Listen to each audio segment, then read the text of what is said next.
Hi everybody, it's PJ Patterson, the founder and chairman of Keystone Financial, and I'd like to introduce a video podcast that I did very recently with David Basanese, who is the chief economist from Betashares.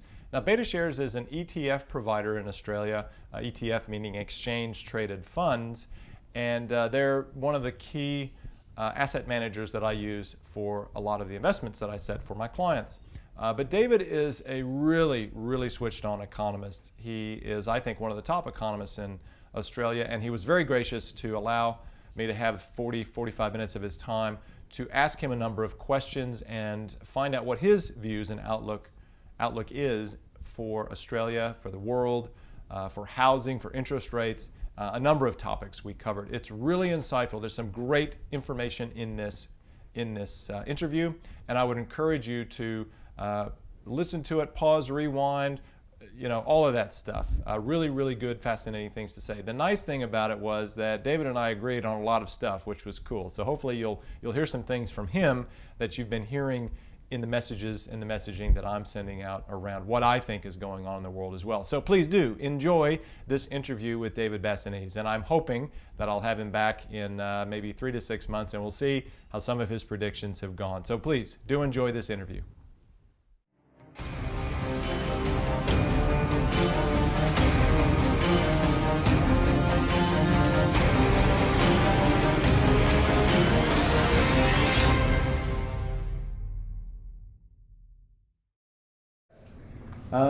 Thanks for joining me today, David, on the Money Matters podcast and for the IFBF. I want to talk to you about a number of topics today, but the first thing I want to start off with is interest rates. So what do you think the US Fed is going to do this year? Yeah, well, obviously a very big question for markets. I actually don't think the Fed are finished in raising rates. I mean, the markets seem to have reacted, very, thinking Powell has become very dovish. But look, at the end of the day, the economy still has pretty strong momentum. Unemployment is low. Wages are gradually still picking up. So I think the bias is there to continue to renormalise interest rates. They are still lower than even what the Fed considered neutral. So on the view that momentum, I think, will continue. I don't see them raising rates quickly. I think basically what he's signalled is they're on hold at least for a couple of meetings. So last year they raised rates 4 times. This year I think they'll still raise rates twice, but back-ended in the second half of the year. So I don't see them raising rates till, say, June, and then depending on how the economy is progressing, once more in the second half of the year, maybe even December. But I don't think they're done.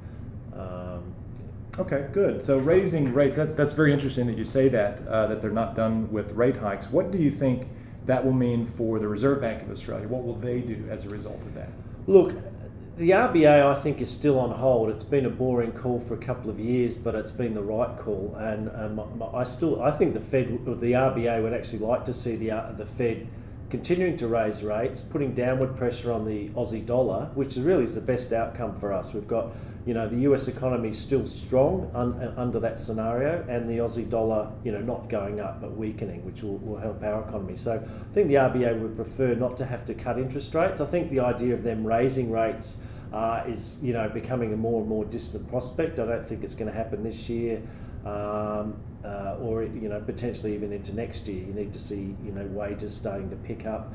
We've got the housing correction still going on in Australia, which is going to weigh on consumer spending this year. So I actually think the bias now is probably to an easing bias. There's a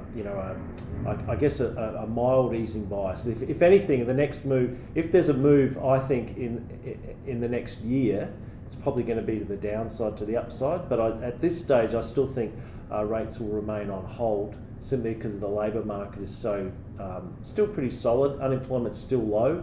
Wages are picking up here, albeit very gradually. But obviously the big downside risk is what happens to consumer spending with house prices continuing to correct, credit demand slowing. I think that's the big risk factor for the economy this year. Okay, you mentioned a couple of things in there, and I want to maybe key in on any data points that you think might change the RBA's view that the next move would be down. I definitely agree. I think hold seems to be their nature at the moment, but what if anything do you see would cause them to look to raise rates?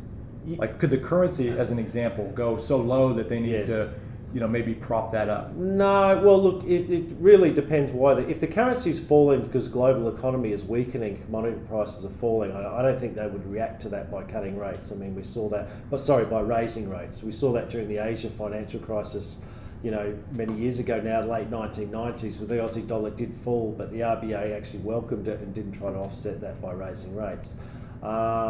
So I don't think that's, in fact, they welcome a weaker Aussie dollar because it'll help lift inflation in the country, which is still, too low for comfort for them.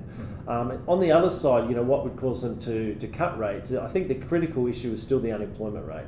It's the litmus test for the economy. You can have business confidence weakening, you can have house prices falling, but if the unemployment rate's still trending down, as it has been, and still remains low, like it's around 5%, they'll be comfortable in keeping rates on hold, because again, at the end of the day, I don't think they want to cut interest rates to support a housing market if it just means that people are buying still pretty expensive houses, particularly in Sydney and Melbourne, and getting themselves more and more into debt. Household debt is still quite high, so I don't think they want to rely on that source of growth, but they will if they need to. And the litmus test will be a change in the direction of the unemployment rate. So my call personally, for example, if I begin to think that the unemployment rate's heading toward 5.5% and not holding where it is or even dipping a bit lower, then I think I'll be calling a rate cut as well. But I'm not there yet. I think the labour market indicators are still holding up enough. We've had a number of weak negative pieces of data in the last couple of months. Business confidence has slumped, car registrations have slumped, building approvals are weakening. As I said, if there's any move in rates over the next year, it will be to the downside. Okay, that's really, really interesting. Yeah, you touched on a couple of key things there in terms of some data points you're watching, which leads into the next segment that I wanted to talk about, which is the economy, both Australian and globally. So you touched on sort of, I think, what your outlook might be for the Australian economy, but could you get more specific into what you see in 2019 for the Australian economy specifically? Well, let's start firstly. The Reserve Bank is talking about 3% growth this year, or 3.25% growth and 3% next year. Now, I've been a little bit more pessimistic than the bank. I think consumer spending, which is critical to that outlook, is going to be weaker than they currently anticipate, and it's really a wealth effect from declining house prices. So meanwhile, you're looking at the other components. You've got home building. So consumer spending, let's put some numbers on it. It won't be near 3%, it'll probably be closer to 2.5%. Now that's 60% of the economy, so that's going to, to get anywhere near 3, you need other things to be growing a lot faster than that. Housing construction has been at a high level, but it's starting to roll over, so that's not going to be a huge contributor to growth. I mean, infrastructure spending is the big positive. Government spending on, transport infrastructure in particular, energy projects, these sort of things are driving growth. Business investment, office construction is still holding up pretty well. So business investment and so-called non-mining investment is strengthening. And mining investment, which has been weak for a while, is bottoming out, so that won't be a drag. So, but in the mix, at the end of the day, the consumer spending outlook still remains the most critical thing because it's 60% of the economy, and that if we get the labour market weakening and I think house prices are going to still remain under downward pressure. That's going to put a lot of pressure on consumer spending. So overall, to summarise, it's pretty sluggish growth, to be honest. It's not a great, super bullish case. A little bit under 3, I'm probably 2.5% growth this year, and at this stage, similar growth next year. So that could well mean that the unemployment rate does start to drift up a little bit, in which case the RBA could be, cutting interest rates. So I see more downside, compared to where the RBA is now in their forecast than upside. Okay. I don't want to use the R word, but I'm going to bring it up. It's the recession, right? Sure. Do you think that we are in any danger of seeing a recession this year, either in Australia or globally, or both? Look, it's not really. I mean, what do you need? You need like a negative shock for a recession. Say, for example, if inflation were to break out in the US, and the Fed basically decided it needed to keep raising interest rates because the unemployment rate had fallen too low, and basically engineer a recession, that's what would cause a recession, or some sort of credit event. But I don't see the imbalances, apart from, the labour market is imbalanced in the US, it's very tight, and wages could pick up, and that could be the catalyst for a downturn. That's still my single biggest risk in terms of what will cause a global downturn and then a downturn in the Australian economy. But credit markets, going back to the GFC, the big imbalance wasn't inflation so much; it was excess, leverage within the credit system, and that caused the downturn. But I don't see those imbalances now, and I don't really see a lot of inflation imbalances. So although labour markets are tight, wages are drifting up, they're still growing up at a pretty moderate rate, and that's all part of globalisation, all these so-called structural disinflationary forces keeping downward pressure on prices. Globalisation, technology, online competition, these sort of things will, I think, keep a lid on inflation. But going back to that is the biggest risk for a downturn, because it basically means even if the central banks will need to engineer a slowdown to keep inflation under control. But otherwise, the housing, looking at Australia, house prices have been now weakening over a year in Sydney and Melbourne. Housing construction is going to start to turn down. But again, infrastructure investment is going to be strong, and I think the public sector can always, spend even more on infrastructure projects if need be. And office construction, the office markets in many capital cities are pretty tight, and are building more offices. So I think there's enough offsets to that potential negative to cause a recession. So I see, weak sub-trend growth, but not a catalyst for recession at this point. Okay, well, that's good news. We don't like the R word. You did mention a few areas of weakness there. House prices beginning to decline. Auto sales seem to be on the decline. Obviously, construction is a corollary of house prices. Are there any other areas of weakness that we should potentially be worried about in our economy? Well, look, I guess one thing, at the moment, the house price declines we've seen have been largely in Sydney and Melbourne and other capital cities. They've been going along okay, or holding up at least. Now, maybe in the last month or so, we start to see a broadening of that house price decline. And again, one of the issues, for good or bad, if the Labor Party federally were to come to power, they're talking about, clamps down on negative gearing, cutbacks in capital gains tax. So the incentives to be a property investor are going to decline, and I think that's one of the reasons that the housing market is soft already. They're anticipating those policies. So a broadening out of the house price decline across many other capital cities would add to that downward pressure on consumer spending and confidence generally. So that is I guess it's a source of weakness to be worried about. Looking at business investment, is a fragile beast as well. So we had a big drop in the national. There's a monthly survey, National Australia Bank Business Survey, and the Business Conditions Index, and that did take a hit in December. Now, what we don't know is was that just caused by the financial market volatility we saw, the share market correction, and will it bounce back in the next couple of months? But if it doesn't, and it means that businesses are getting worried as well, when you get a downturn in business investment, that will add to then we could be talking recession, heaven forbid. So there are things to watch out for. Okay. You've transitioned nicely into the discussion around housing, which is always on the minds of Australians, I think. In terms of interest rates having an impact on housing, I'm curious to follow on this thread that if we get a rate cut in Australia, what might that do for housing, even in the face of weakening housing prices? Will that put a floor somewhere, do you think, under housing? Yeah, look, this is one of the things the RBA is grappling with, because if the economy is weak, if unemployment starts to move higher, the RBA, it's almost like Pavlov's dog. The instant reaction is you've got to cut rates. Now, at the end of the day, it probably won't do all that much to, again, at the moment, Sydney house prices are still pretty high from a long run perspective. And I think even if there's a rate cut, it's not really going to stop that ongoing downward correction in prices.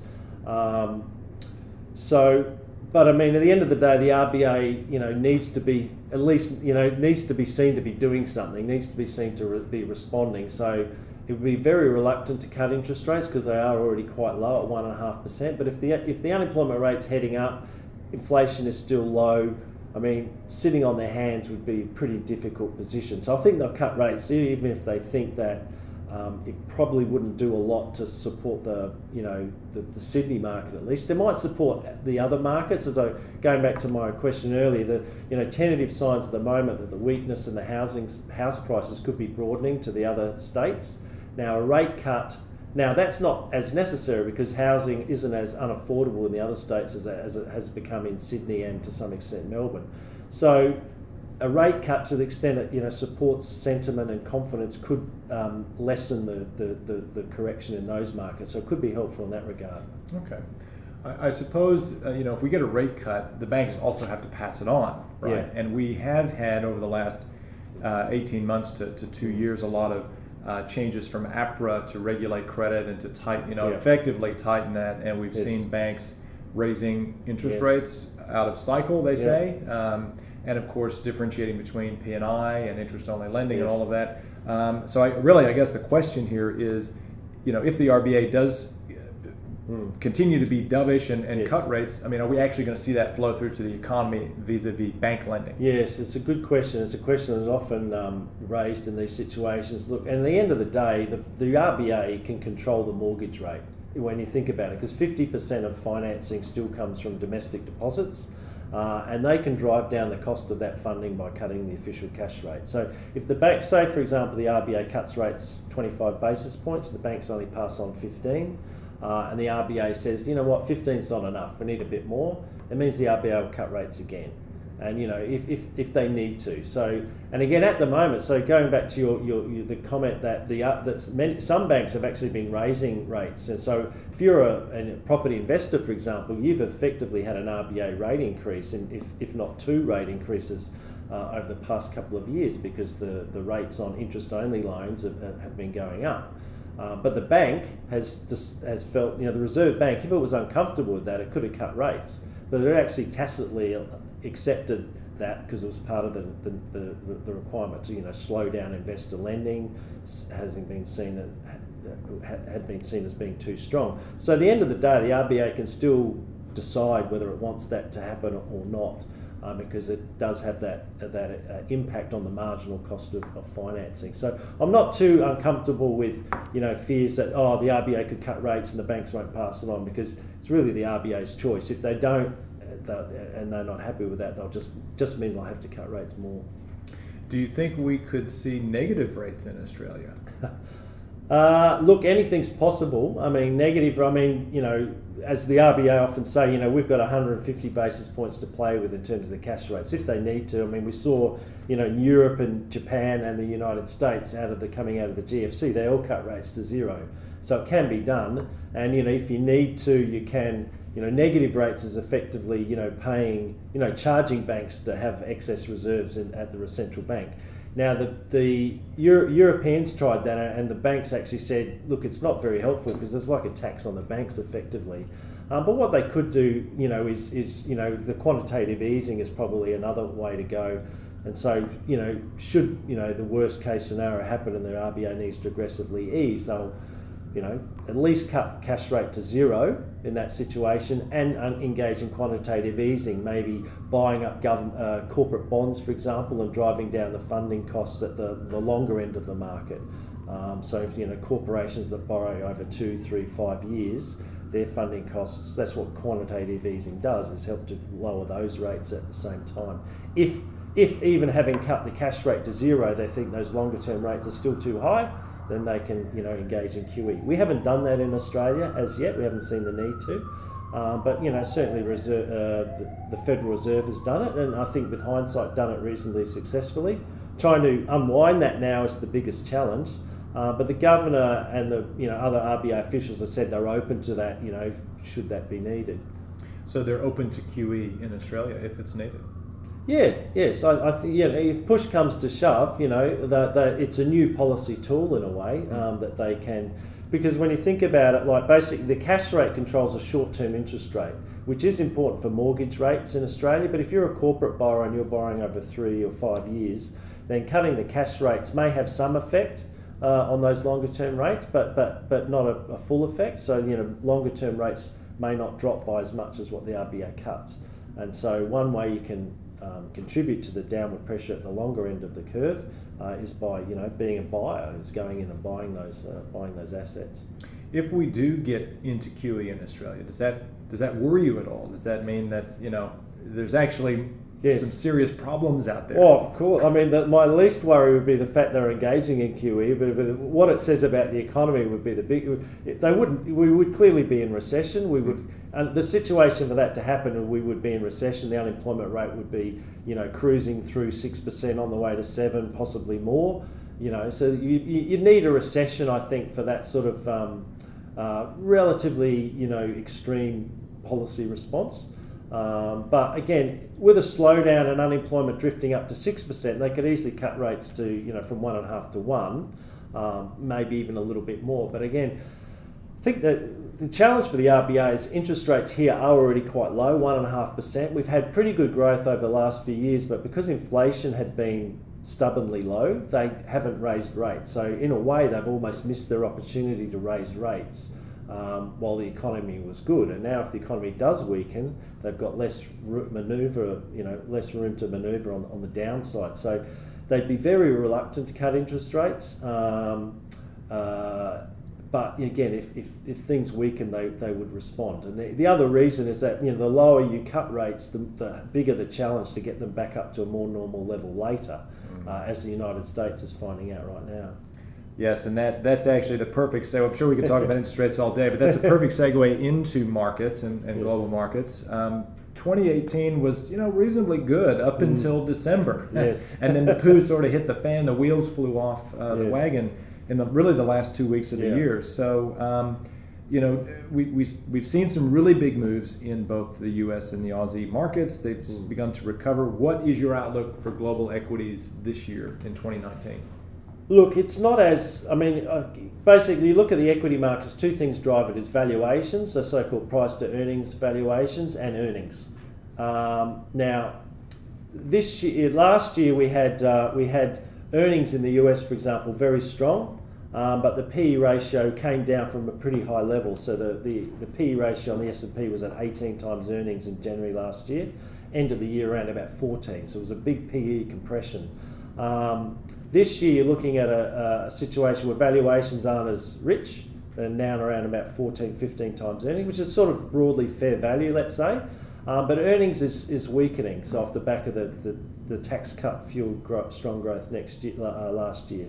So I'm thinking, we're going to have, it's probably more muted another year of muted gains. There'll probably obviously be volatility through the course of the year, but you're looking at it, I think the US earnings growth is going to be pretty weak, maybe 5% at most, if not a bit less. In Australia, the earnings outlook is also quite weak. Outside of the resources sector, companies are struggling for decent profitability, and valuations are pretty neutral. And again, if I'm right and the Fed does raise rates, you're not going to see PE ratios zoom back up to 18 times earnings again. At best, they'll hold where they are. So I think it's going to be a fairly muted overall outlook. And more broadly, what we're seeing is late cycle. We've had a pretty good expansion. Unemployment rates are low. Earnings growth has been good, but starting to taper off.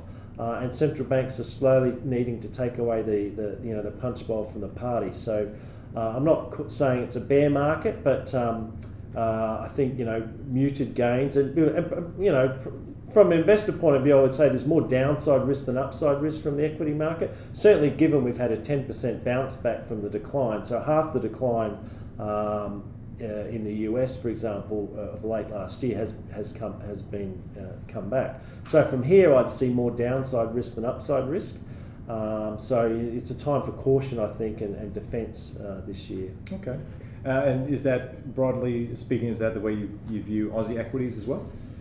Yeah, so again, I always start with the US because it's the most important market globally, and typically when the US market has a bad year, we're going to have a bad year as well. We're very tied to the US market, and we've had an underperforming bias, I guess, over the last few years on the back of weakening commodity prices. The banking sector here has been under pressure with slowing credit growth, and I just don't see the drivers for us to outperform in a big way vis-a-vis, say, the US this year. Again, talking about housing, financials are such a big part of our market that with credit growth slowing, don't see it. I mean, there's been a bit of a relief rally in the financial stocks as the Hain Commission report hasn't seemed to be as bad as feared. But I think once that euphoria ends, the outlook is still going to be pretty sluggish for our market. So overall, I mean, the resources sector has been doing quite well. That could probably be still, one of the good sectors this year. I mean, you've got iron ore prices holding up. And the thing about China is that China's economy has been slowing down, but should they need to, they can always flick the switch to more stimulus. And they need to keep their steel producers still, in business, employing lots of people, which in turn provides demand for iron ore. So resources have been one of the standout areas of our market, and probably could be another one of the outperforming areas this year as well. That's incredible insight, and it pivots nicely into the next question I wanted to ask you, which was around any market sectors that you see opportunity in. It sounds like maybe resources are one of those. Are there any others, or could you expand on the resources and maybe any others you see might be good opportunity? Yeah, well, I look at it. I mean, you look at sort of where are the sources of alpha, let's say, within equity markets, and again, I look at it from a sort of top-down perspective, not a company perspective. So you look at regions, you look at sectors, and even factors. Factors and areas like I think areas that are defensive, that will do relatively well in a more muted market environment. Things like healthcare, for example, has been doing well, and I think will hold up because there's a lot of earnings certainty. Certainly global healthcare stocks have been doing quite well. Now there's a factor called quality is another area. So a quality company or a quality factor are companies with high returns of equity and pretty low leverage. So companies that can demonstrate solid profitability. So they're not defensive and they're not growth, they're sort of somewhere in between, and they typically tend to do well in these late cycle market environments as well. So there's another, global theme that seems to stand out. So the late cycle sort of defensive areas of the market I think should do well. Listed property has been doing well. In Australia, again, the interest rate environment here should be pretty benign, so it will favour the interest-sensitive areas like utilities, infrastructure, listed property, apart from, say, retail. So if you did want to get micro, one of the problems in Australia is obviously valuations of retail properties is under pressure because of the move to online shopping. But that having been said, those sort of interest-sensitive sectors in our market, I think will hold up well because the RBA is not raising rates. If anything, it's going to be cutting rates. So, the search for yield will remain quite important in Australia. Awesome. I'll give you the opportunity to give maybe Betashares a little plug here, because you're the chief economist for Betashares, a firm that I certainly support in my business. And you mentioned global healthcare and just businesses that have high return on equity. Maybe if there were a couple of funds that people could use to take advantage of those opportunities that Betashares offers, what might they be?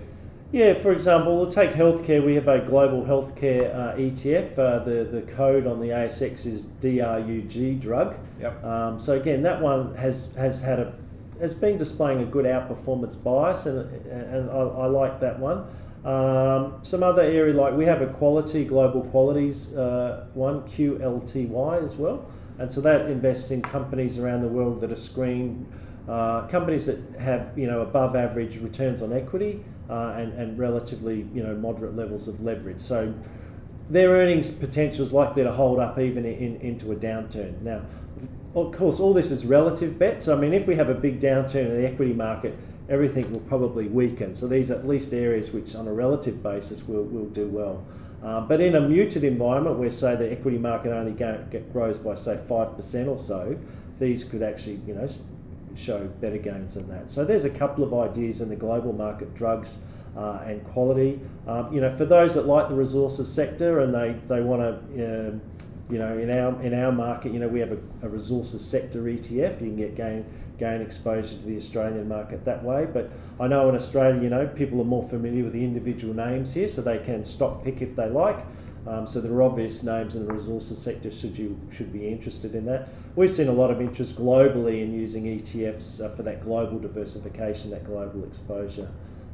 Good. Thank you for that. We'll wrap this up. I'd love to hear maybe 2 or 3 of your predictions for 2019. And we'll have to do this again maybe mid-year and at the end of year and see how you did on a scorecard. But do you have maybe 3 predictions that you could share with us? Well, look, let's start with the US. So, at the moment, the markets aren't really factoring in the Fed raising rates. I still think they'll raise rates twice this year. I think the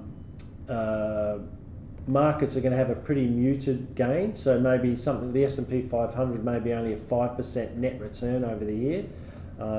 That's from deck on deck. So we had to have this nice rally, but I think that's going to peter off somewhat and then have a more muted gain.